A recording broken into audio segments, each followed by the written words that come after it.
Bueno, antes que nada, quiero darle las gracias a Rolando Morelli, primero por haberme invitado, no solamente invitado, sino incentivado y haber insistido en que esta presentación se ocurriera hoy, porque pues yo siempre pensé que era un libro que quizás no le interesaría nada más que a mi familia, etcétera, pero accedí a presentarlo y le agradezco muchísimo la oportunidad. Y sobre todo en este congreso tan brillante y tan interesante que ha organizado Rolando sobre cosas de Cuba, sobre la cultura cubana. También, por supuesto, quiero agradecer a Eduardo sus palabras tan cariñosas, que estoy seguro que están un poco exageradas y teñidas por la amistad que nos une desde tantos años. Quiero empezar, nada más que voy a hacer unas cuantas referencias sobre partes del libro, para no cansarlos demasiado. Pero quiero empezar hablándoles de la portada. La portada y contraportada, que es la misma figura, es una foto que yo le tomé a una pintura de mi padre. Y como ustedes pueden ver, es el Castillo del Morro de La Habana. De manera que para mí esta portada tiene una doble significación. Por un lado, es un homenaje a mi padre, que si ustedes leen el libro se podrán dar cuenta que fue una figura a la cual yo siempre admiré y traté de imitar.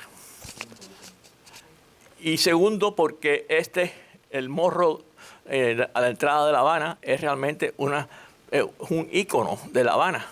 Y en La Habana fue donde yo nací y donde pasé mis primeros 34 años. De manera que tiene ese doble significado. En la dedicatoria es a mis padres.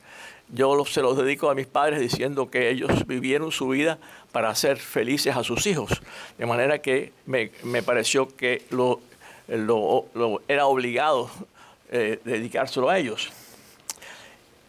Primer capítulo, como dijo Eduardo, es el árbol genealógico.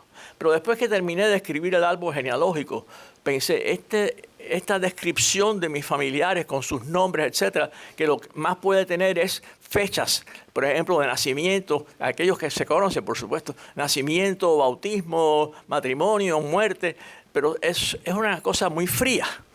Y entonces se me ocurrió que yo necesitaba hacer algo más humano, más cálido, con referencia a mis padres. Y por eso el segundo capítulo le llamé un retrato personal de una semblanza de mis padres. Y entonces hablo primero de mi madre, que considero que mi madre fue una niña mimada, consentida, sobreprotegida. Y las razones están en el libro, no se las voy a decir. Y que de adulta fue una madre y una mujer ejemplar. Una mujer de su época que no salió nunca a trabajar y que no aprendió a manejar. Pero esto hubiera sido una excepción en los años 20 o 30. De manera que, pero siempre nos dio una cantidad tremenda de apoyo tanto a sus hijos como a su marido. Mi padre lo analizo desde el punto de vista, desde un doble punto de vista. Él tenía como dos personalidades. Uno era el hombre de familia, que era un hombre dedicado a nosotros, a su mujer y a sus hijos, que siempre nos dio un apoyo tremendo. A mí personalmente me dio apoyos en todos sentidos, psicológicos, económicos y todas las que ustedes se puedan imaginar. Y que era un individuo que tenía múltiples actividades no relacionadas con su profesión, lo cual yo he imitado en mi vida también. O sea, que era músico, era artista, era carpintero, era mecánico. Mecánico y carpintero yo no soy, porque siempre he sido muy malo con las manos. Esa parte no la pude imitar. Después, la segunda fase de mi padre es como profesional. Él fue un juez, como dijo Eduardo, muy conocido en La Habana. Y se conocía sobre todo porque era un juez incorruptible. Y se le puso el apodo, como ustedes quieran llamar, de el recto juez Justiniani. Todo el mundo decía, no, pues cuando citaban a mi padre decían el recto juez Justiniani. Y una de las causas que lo hizo muy famoso y que trajo bastantes dificultades en nuestro hogar en el sentido de seguridad, porque aquella época era una época de gángsters, etc., fue la causa esta 82 en que mi padre procesó al expresidente Grau San Martín y varios miembros de su gabinete, cosa que es una cosa inusitada en la historia de Cuba y que es simplemente histórico. Pues eso es lo que quiero decir de mi padre. Entonces ahora, después viene el capítulo sobre mi vida en Cuba, que fueron desde el 29 al 64. En mi niñez y adolescencia no voy a entrar, porque todos los detalles están ahí en el libro, pero simplemente quería citar una frase que una de mis sobrinas, Cristina Álvarez, me dijo que me pareció tan original que decidí que la quería citar aquí. Mi padre nos sacaba a nosotros, a sus 3 hijos, una fotografía en una banquetica todos los años cuando cumplíamos años, desde 1 hasta adolescentes. Entonces yo tuve la suerte de tener esas fotos y las publico en mi libro. Y le llamo una descripción, algo por el estilo, una descripción gráfica de mi desarrollo en la niñez y la adolescencia. Pues sí, mi sobrina me dice que disfrutó mucho ver la banquetica que se encoge y el niño que se alarga. Me pareció genial. Después quiero hablarles de mi vocación por la medicina. Yo creo que desde los probablemente 9, 10 años ya yo sabía que quería ser médico. Yo creo que eso es un privilegio, porque hay muchísima gente que todavía llega al momento de escoger su futuro ya en el college, etcétera, y todavía no están seguros qué quieren hacer. De manera que yo siempre pensé que eso había sido un privilegio. Y les escribo en el libro las causas que me hicieron inclinarme a la medicina. Pero el único episodio, anécdota que les quiero contar es esta. Ya, como les decía, yo desde los 9 o 10 años sabía que quería ser médico.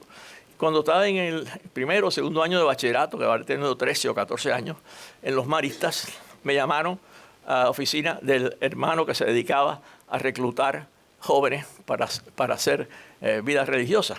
Le llamamos el hermano reclutador. Pues me llamaron al hermano reclutador y el hermano reclutador me informó que yo había sido bendecido por Dios porque me había escogido para darme la vocación religiosa. Yo no sé dónde se comunicó él con Dios, si sería por larga distancia, supongo que sería larga distancia, porque cuando ellos no había mensajes de texto, ni internet, ni nada de eso. Pero bueno, y no solamente eso, sino que la enseñanza de la religión que me dieron a mí en los Maristas, desgraciadamente, fue una religión de la culpa. De manera que a ese concepto de que Dios me había beneficiado dándome una vocación, le añadió la culpa. De manera que no debes desoír el consejo, el llamado de Dios. Eso creó un conflicto de una mente infantil, ingenua, fértil, creó un conflicto tremendo. Y, como siempre, decidí ir a mi padre. Y mi padre tenía un conocimiento de la psicología humana que había adquirido en su práctica de juez correccional. Y muy sabiamente me dijo, mira, tú vas a donde está el hermano y le dices, dile que tú todavía estás muy joven para tomar ninguna decisión, que tú vas a esperar 3 o 4 años para entonces decidir qué vas a hacer. Y efectivamente yo fui, se lo dije al hermano, pero ahora me doy cuenta que lo que mi padre hizo fue que me dio permiso por 3 o 4 años para no ocuparme del asunto. Y a las pocas semanas o meses ya se me había olvidado la vocación religiosa. O sea, más nunca volví a pensar en eso. Y el conflicto, por supuesto, desapareció. De manera que fue una experiencia muy interesante. Después les quiero hablar del noviazgo y matrimonio con la que fue mi esposa. La forma en que conocía a Mari fue con unas citas ciegas. Mari tenía una íntima amiga que era vecina de ella, que se llama Aimé Pérez, y que desde niña eran vecinas y amigas, jugaban juntas, etc. Y yo tenía un amigo que fue compañero mío del Colegio de La Salle y después estudiaba medicina en el mismo curso que yo. Pues bien, nos graduamos de médicos y el curso organizó una fiesta en La Habana del Este, en Santa María del Mar. Y Manolo me dijo, ¿por qué no vas con la amiga de Aimé? Digo, ok, está bien. Obviamente una cita a ciegas, nunca la había conocido. Bueno, pues para no hacer la historia muy larga, me enganchó. Y me enganchó, como dice la fórmula del matrimonio católico, hasta que uno se muere. O sea que estuve enganchado hasta que ella murió en 1999 y todavía me quedan los residuos. Después viene la llegada de la revolución y ahí ya la historia se torna triste, porque trato de describir en el libro lo más vívidamente posible todas las vicisitudes y humillaciones, porque esa es la palabra que le cabe, humillaciones que uno tiene que sufrir cuando decide irse de Cuba.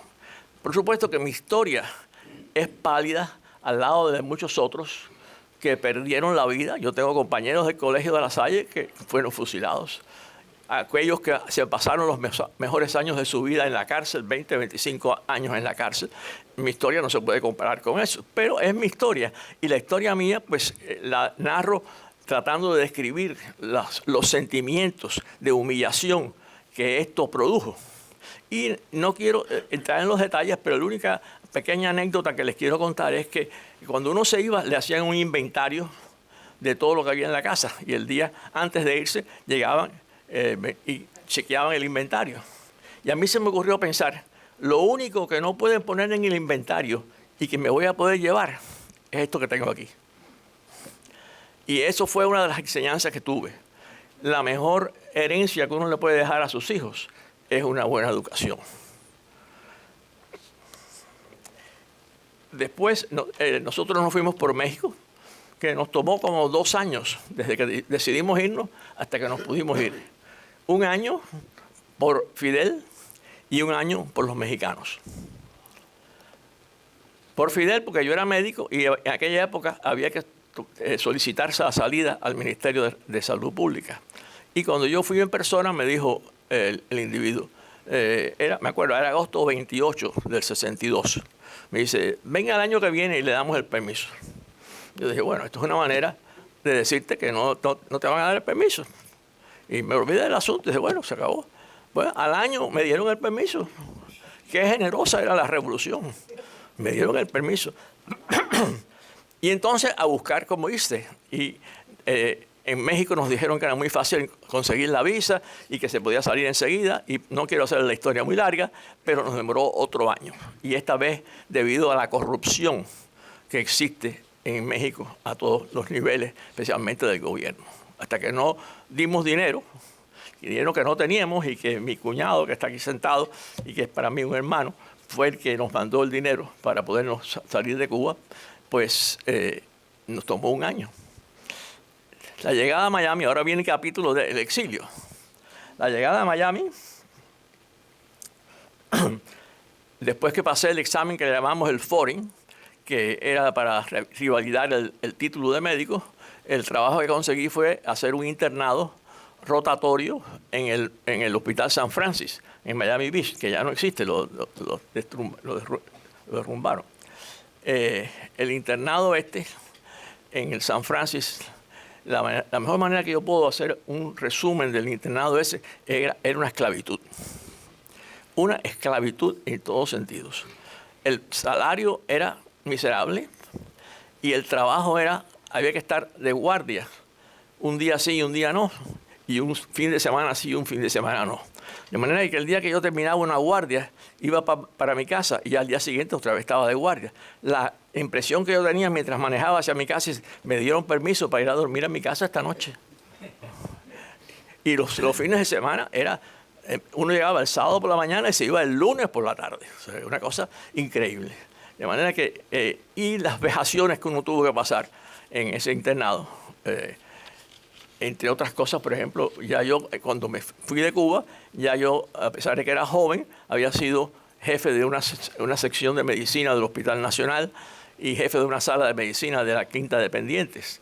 De manera que era una persona que ya tenía cierto prestigio. Llego allí a hacer el internado y yo era la última carta de la baraja, obviamente.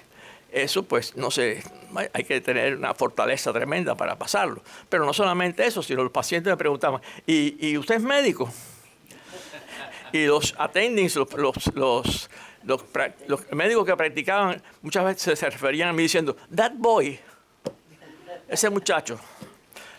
De manera que eso suena bastante desagradable y lo fue. Pero bueno, pasó el año de San Francisco y caí en el Mount Sinai en 1966. Y caí allí para quedarme hasta que me retiré en el 2010. O sea, la friolera de, ¿qué es? 46 años, algo así. De manera que la vida mía en los Estados Unidos está ligada muy íntimamente a mi historia en el hospital Mount Sinai. Otra impresión importante en nuestra vida fue la primera casa propia que tuvimos. Después de llegar aquí sin un centavo, a mí cuando me fui de Cuba, nosotros nos desnudaron. Y lo único que yo llevaba era una plumita de esas big, de esas que cuestan 19 centavos, y me la quitaron. Así que después que uno pasa todas esas vicisitudes, el pensar que uno tiene una casa propia es como una resurrección de la vida de la persona. Claro que déjeme contarle que la entrada de la casa fueron $900 y el precio total era $18,000. Eso era en un reparto en lo que se llama ahora Westchester, que estaba totalmente desolado. Y este reparto acababa de empezarse y estaban nada más que las calles hechas, pero no había casas, ni alumbrado, ni más nada. Y el vendedor era un señor bien mayor y su oficina era el maletero de un Cadillac viejo que parqueaba allí. Y entonces pues ahí nos enseñaron los modelos y después nos llevó a ver las localizaciones. En fin, cogimos un modelo, una localización. Pero la experiencia de ver construir tu propia casa y después de mudarnos a una casa nueva que era de nosotros, aunque nada más que habíamos dado $900, pero que para nosotros es una maravilla, porque en Cuba no existían prácticamente las hipotecas. Uno compraba casa cuando tenía el dinero. De manera que fue una experiencia muy, muy interesante. Y la otra cosa fue que, pues yo, como dije anteriormente, nunca he sido muy handy, nunca he sido muy hábil con no solamente, quizás no sea hábil, sino interesado, vamos a decir, con las cosas manuales. Por supuesto, pues tuve que aprender a colgar cortinas, a empapelar paredes, a pintar, etcétera, porque no podíamos pagar a nadie que lo hiciera. Pero una experiencia muy positiva. Después, una pequeña anécdota relacionada con la ciudadanía americana. Nosotros llegamos con visa de residente ¿cómo fue? El 10 de julio de 1964. Uno se puede hacer ciudadano a los 5 años. De manera que yo me podía hacer ciudadano el 10 de julio del 69. La licencia de la Florida, la licencia para poder practicar en la Florida, en aquella época requería la ciudadanía. ¿Por qué? Porque había una xenofobia en los médicos que no querían que los extranjeros practicaran en la Florida, que se fueran para el norte, a algún lugar más remoto. De manera que había que ser ciudadano. Y el examen de la licencia era el 13 de julio. O sea, que del 9 de julio al 13 de julio. Ok, yo dije, bueno, esto está perdido, pero no hay peor gestión que la que no se hace. Y fui al departamento de inmigración ahí en el downtown y me recibió un funcionario y yo le conté mi triste historia. Y por toda respuesta hizo así, me dio un bloque de esos amarillos con rayas y un papel, un lápiz, y me dijo, siéntese aquí y escríbame esa misma historia. Yo, ok. Le escribí la historia como 2 o 3 páginas, se la entregué. Y me dice, lo vamos a llamar dentro de 2 o 3 semanas. Y yo me fui totalmente escéptico. Yo dije, esta gente más nunca me van a llamar. Y, bueno, pues me llamaron, me dieron una cita, pasé el examen de la ciudadanía Y exactamente el 9 de julio, que hacía los 5 años de haber llegado como presidente, me dieron una audiencia especial con un juez y juré la ciudadanía y salí de lo más hondo con mi certificado de ciudadanía. Y 3 días después me tomé el examen de la licencia de la Florida. Así que eso creo que nada más que ocurre en este país. Después de las experiencias con México y con Cuba, que lo sirvan a uno en esa forma, es algo así como milagroso. Como un poquito de agua.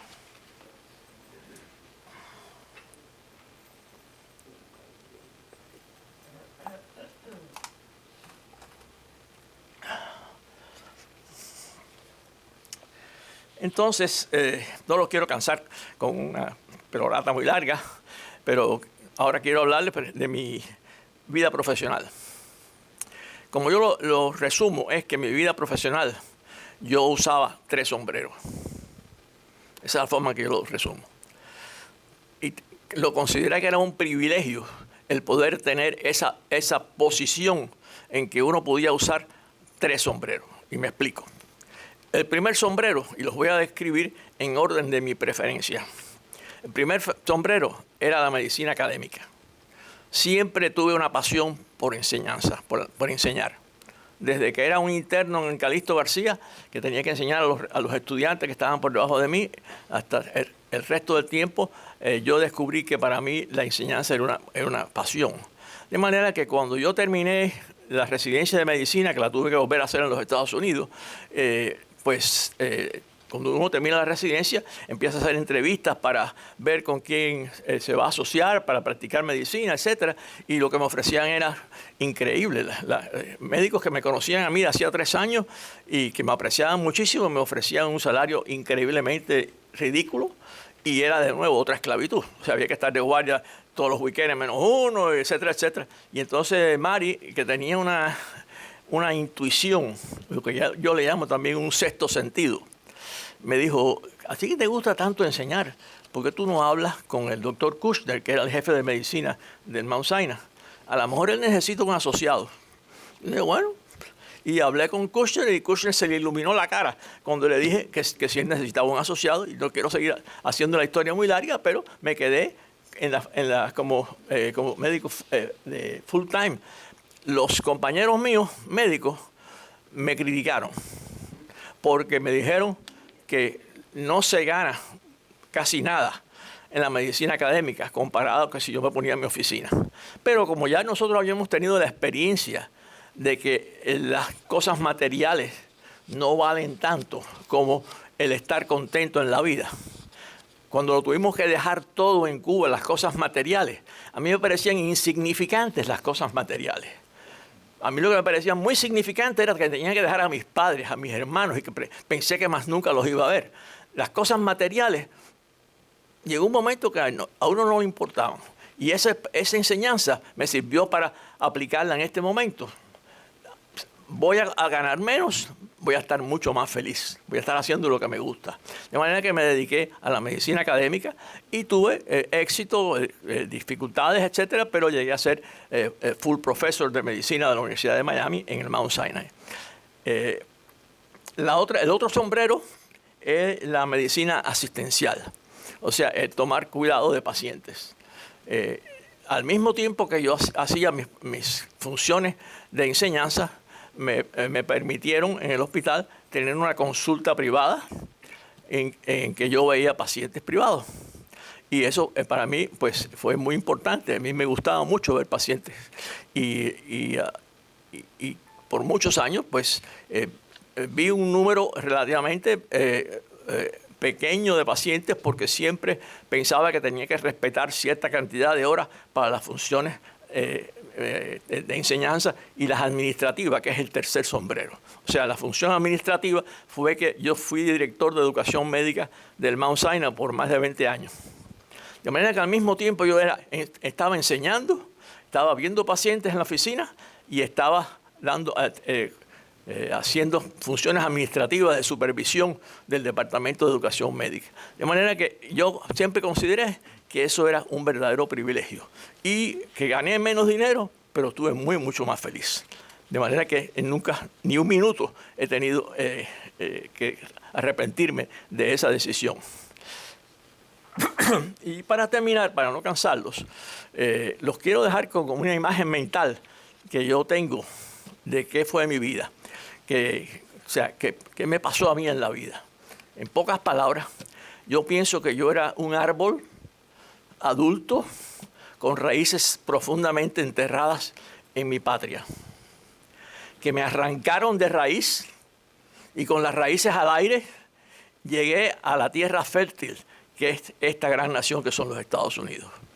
Muchas gracias.